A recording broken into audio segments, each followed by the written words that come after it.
Help me reach 1,000 subscribes. Support the video with a like and leave your thoughts in the comments. I read every comment. Thanks.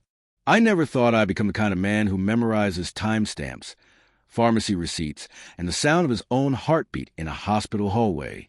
Before all this, my life was simple, predictable. I'm James, 38, project manager, married to Elizabeth for 11 years. No drama, no secrets. Or at least that's what I believed. Elizabeth worked in marketing for a mid-sized firm downtown. Her boss, Daniel Harper, was one of those men who smiled too easily and spoke like every sentence was rehearsed. I didn't like him, but I trusted my wife. That was enough. It started with a dinner I wasn't invited to. A client celebration, Elizabeth said, kissing my cheek while fixing her hair in the mirror. She looked tired lately, stressed. I noticed, but I didn't push. That night, she texted me around 10, said she felt dizzy and was heading home early.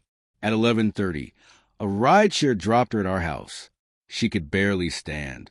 Her pupils were blown wide. Her words slurred like she'd had too much to drink, except Elizabeth hardly drank. When I asked what happened, she shook her head and whispered, "Something's wrong." Then she collapsed. At the ER, the nurse asked if she'd taken anything.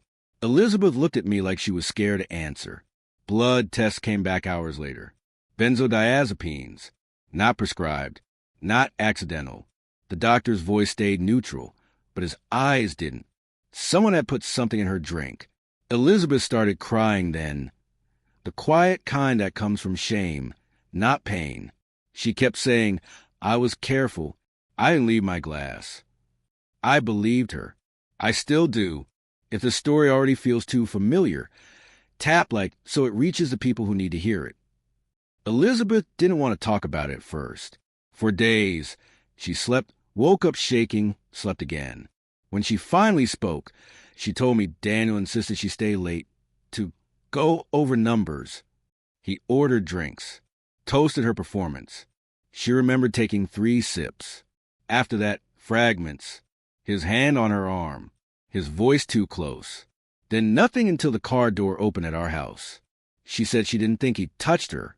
She said she wasn't sure. That uncertainty almost destroyed her more than a clear answer would have. I wanted to storm into his office. I didn't. Rage is loud. I needed quiet. I needed facts. I took time off work. I started calling places. A private lab confirmed the drug timeline match that evening. Elizabeth's company HR sent a polite email expressing concern and suggesting internal review. Daniel emailed too. So sorry she felt unwell. Hope she's better. No mention of dinner. No mention of drinks. That's when I knew he was protected. What would you have done in my place at this point? Tell me in the comments. Elizabeth begged me not to go to the police. Not yet. She was afraid of being questioned, dissected, doubted. I agreed, but only on the surface. Quiet doesn't mean passive. I started mapping Daniel's world, his routines, his circle, his allies.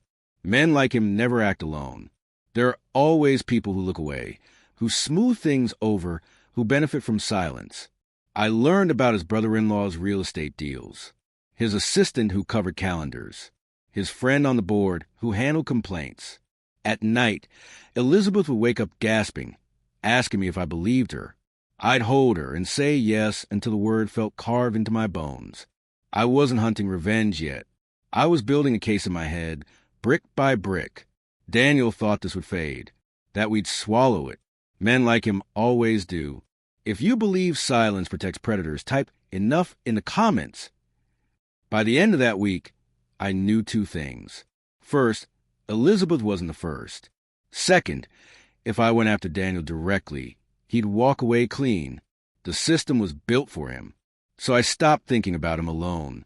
I started thinking about everyone who made him feel untouchable. And I didn't confront Daniel. Not then. I started with the people who made his life comfortable. The ones who benefited from his reputation staying clean. I filed anonymous tips about his brother-in-law's inflated property valuations. I sent documentation to a compliance journalist about irregular bonuses approved by his board friend. I didn't lie. I didn't exaggerate. I just connected dots that had always been there. Within weeks, audits started. Quiet ones. Daniel's name didn't appear anywhere, but his safety net began to tear. Elizabeth noticed a shift before I told her. Daniel stopped emailing. HR stopped checking in. Her company announced an external investigation into workplace conduct. Elizabeth cried when she read the email, not from relief, but fear. I told her the truth that night. Not every detail, but enough. She didn't ask me to stop. She just said, "Be careful." I promised her I would be smart, not loud. Daniel tried to regain control. He hosted a charity fundraiser. Family photos. Public smiles. That's when I understood something important. His power wasn't money. It was image. So I went there instead. I share verified information with a survivor advocacy group already tracking similar cases. Elizabeth wasn't named. She didn't have to be. Patterns spoke louder than accusations. Sponsors pulled out. A local paper ran a cautious piece. Questions raised about executive conduct.